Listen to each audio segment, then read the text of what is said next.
Welcome to the Morning Update. I'm Erin Ramsey.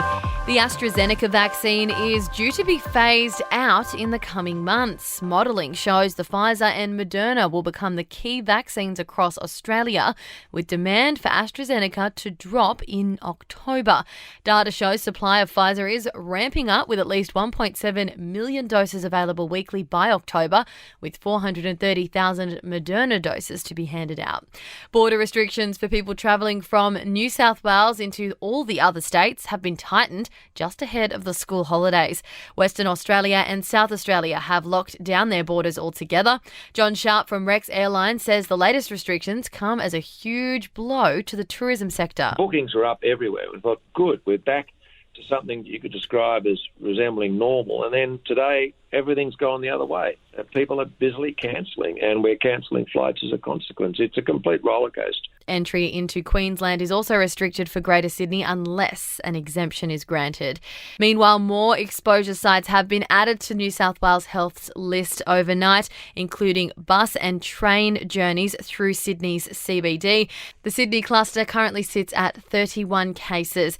Greater Melbourne is gearing up for restrictions to ease from midnight tonight, with an increase in numbers allowed for gatherings and indoor venues. And Britney Spears will today break her silence in the ongoing legal battle over the management of her business and personal affairs. The pop star is due to address a Los Angeles court today, the singer seeking to dismiss her conservatorship under her father. In sport, NRL boss Andrew Abdo says there's no risk to the Origin match being played in Brisbane on Sunday, despite restrictions being stepped up in response to Sydney's COVID outbreak.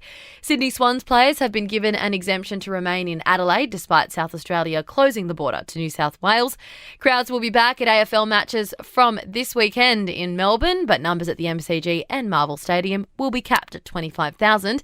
And in tennis, Sam Stosur has bowed out in the opening round of the Eastbourne tennis tournament in England.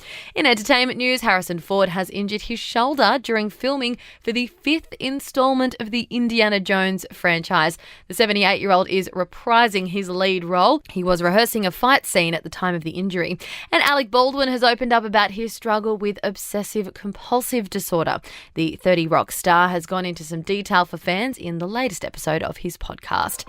That's your latest from the Nova Podcasts team. We'll see you this afternoon for another episode of The Update.